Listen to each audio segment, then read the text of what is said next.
presented by Top Music, mixed by कोलू ऐश्वर्या। आप सुन रहे हैं सिंगर राजा रंजीत राही की आवाज में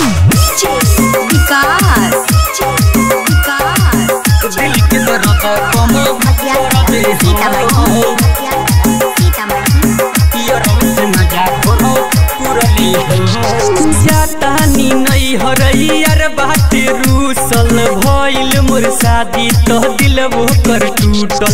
जातानी नहीं हरई यार बाटे रूसल भइल मोर शादी तो दिल वो कर टूटल।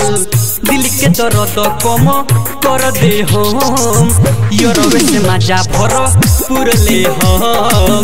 दिल के दर्द कम कर दे हम योरवे से मजा भर पुरले हम।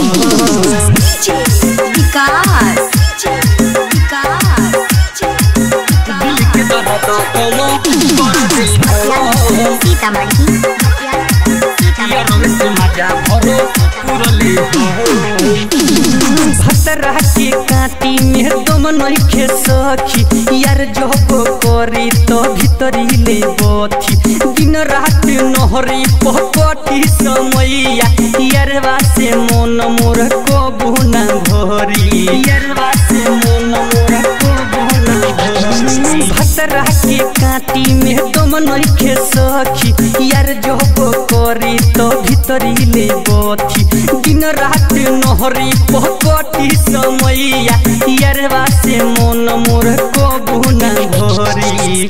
भतरू के फोन आई तो तार दे हम योरवे से मजा भर पुरले हम।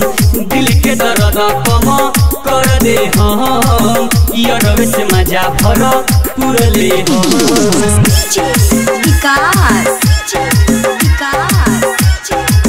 दिल के दर्द कम कर दे योरवे से मजा भर mixed by कोलू ऐश्वर्या।